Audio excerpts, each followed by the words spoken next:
Welcome to the Hedge Witch Herbarium podcast. I'm Kelly Proudfoot, and in this episode I'll be sharing how Hedge Witch Herbarium came into being. Like most children, the natural world was a place of wonder for me in my childhood, especially dark woods and the ocean. The plant kingdom held and still holds a sense of mystery to me, and the animal kingdom has always been close to my heart. In my teen years, I first learned about herbalism from the older women I interacted with, and one nice lady took me for a trip to the mountains on the outskirts of Melbourne in Australia.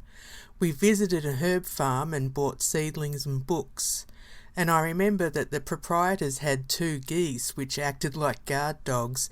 They chased me through the gardens and then into the shop, where everyone laughed, telling me that they wouldn't have hurt me, but I kept peering over at the 2 of them, gazing directly through the window at me while I checked out the books, plants and other products for sale. The smell of the drying herbs overhead, hanging from the rafters, mixing in with the sweet incense and oils and live plants, gave me a secret thrill I still can't articulate properly. It was like finding a true home. Sampling a cup of herbal tea, which was chamomile, deepened my experience into the world of herbs, and I've never looked back. Well, maybe I looked sideways, since I still had to earn a living, and back then I wasn't aware of how to start a business, not to mention a herbal business. I learned quickly that established medicine and pharmaceuticals took precedence over the use of natural products, which was akin to witchcraft or simply an old wives' tale to be scoffed at. So that's something that we continue to deal with. It wasn't until later when I discovered that the chemicals and side effects of mainstream medications were making me and my family sick, no matter how well they worked to deal with the symptoms. But that was the problem. The medicine might have dealt with the symptoms, but the underlying causes were waiting to flare up again.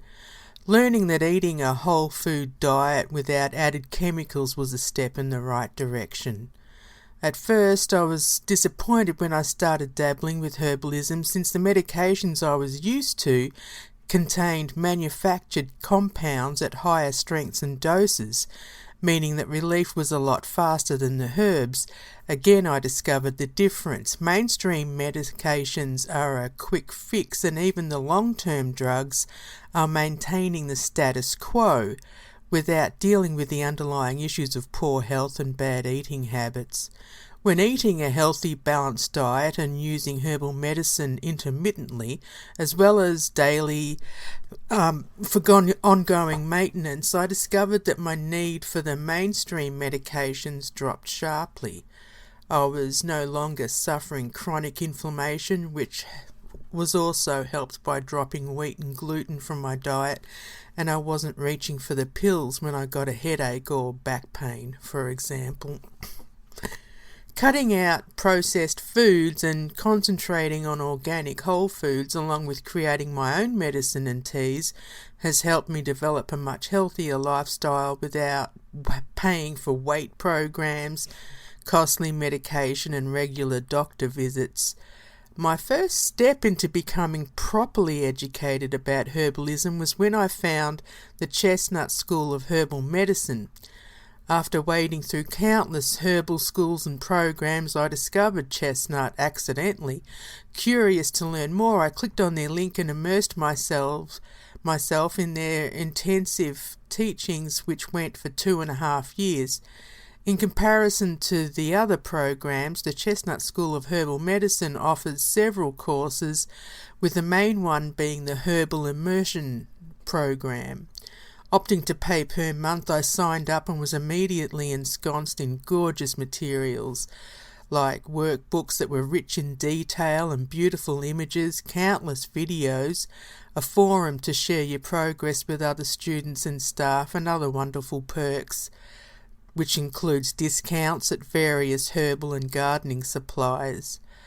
The Chestnut School of Herbal Medicine present their courses in such a light-hearted and user-friendly way that you forget that you're learning and delving deep into the world of medicine, so the growing and the making of the medicine from the ground up. You learn about climate and planting regions, the soil, growing and nurturing herbs from seed, organic gardening, harvesting, foraging, medicine making, and a lot more.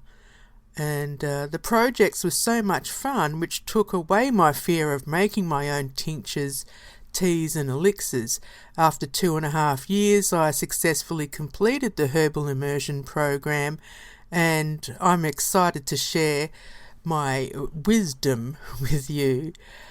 Over the years, I have read countless books and grown many herbs, mostly for culinary and ritual use.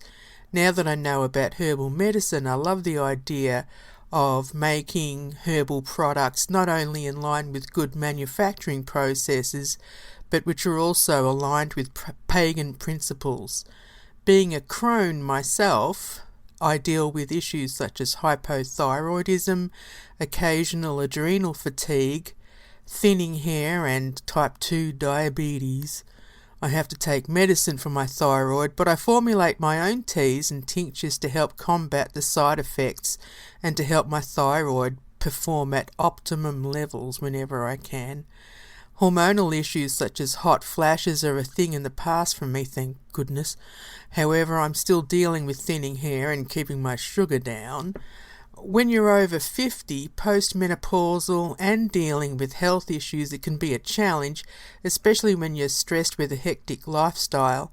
Other conditions can exacerbate these issues, such as depression, anxiety, and personal problems.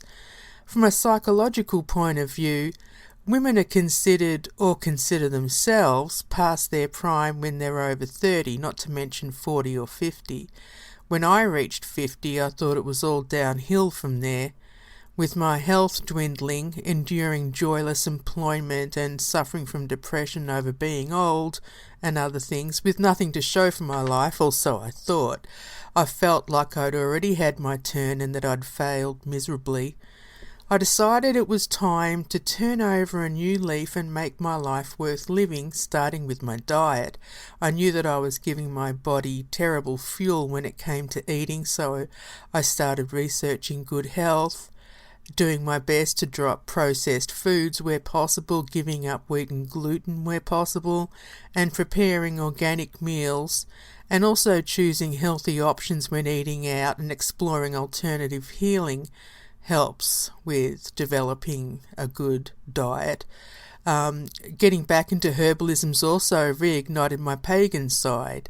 Like herbalism, I dabbled over the years with paganism and wrestled with my atheistic, agnostic thoughts all along.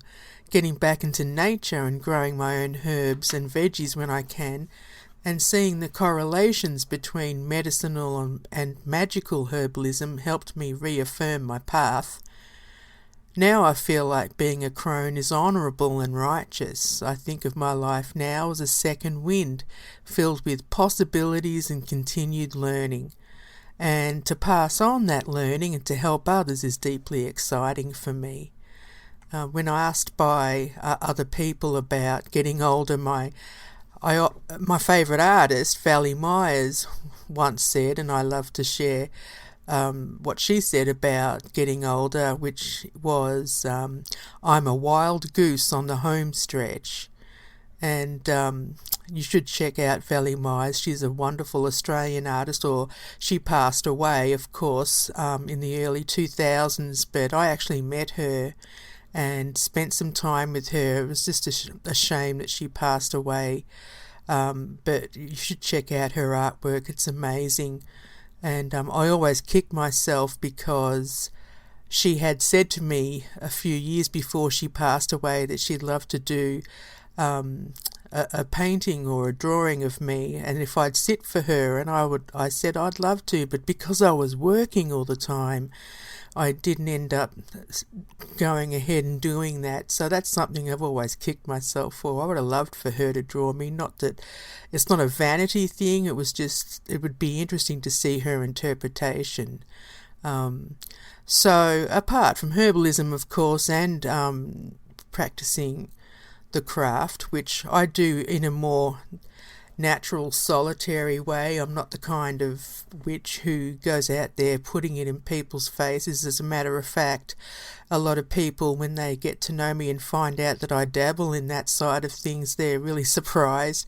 Although others will say, yeah, I thought there was something about you. But it's the herbs that really links me in, because it's all about nature, the seasons, and that's what links me into my version of spirituality. As I mentioned before, I sometimes lean towards the atheistic or agnostic sides, only because organised religion is so far removed from true spirituality in my eyes. So this series that I'm presenting here isn't just going to be about magical herbalism and ritual and how to make your own incenses. It's also going to every now and again touch on things like the culinary side. It's nothing nicer than being able to run out to your garden and pick what you need when you're cooking, but also creating the cosmetic side of herbalism, things like balms and hair rinses and poultices and ointments, as well as the herbal medicines like tinctures and decoctions and elixirs. It's really something really exciting when you can go to the medicine cabinet and pull out stuff that you've made. For example, fire cider is a wonderful mainstay we go to whenever we feel a tickling in the throat here in my house. Another thing I make is another thing I learned from the Chestnut Medical School, which is the dandy orange bitters, which is great for your liver and getting the digestive juices flowing.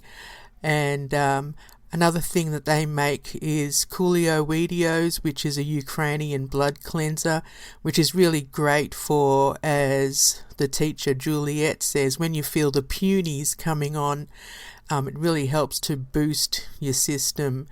And one of my favourite medicines I learned to make through the school was the a mushroom decoction called, I think it's maple medicine or mushroom decoction. And it's a kind of medicine that you make when you're simmering the herbs and the mushrooms, of course, over 8 hours on a very low heat. And at the end you strain it and put a little bit of 100 proof alcohol in to preserve it, as well as some maple syrup. And it's got things in it like cinnamon chips and cardamom. It's just a beautiful medicine. You just take a 30ml shot every day, and it helps. It's an adaptogen, so it helps keep the stress levels at bay. And I have to make another batch. I've got all the ingredients. Throughout this podcast, I'll also be sharing the different sources. If I can't grow what I need, one of the places I source a lot of my herbs and spices and other ingredients from is Mountain Rose Herbs, which is a wonderful website because it's all organic and it's ethically sourced and wildcrafted stuff as well. It's a really great website. So I'll be posting that info on the site for the podcast soon, but I'm going to end this now, and hopefully in the next episode you'll be here with me and we'll be delving more into herbalism. So until next time, blessed be.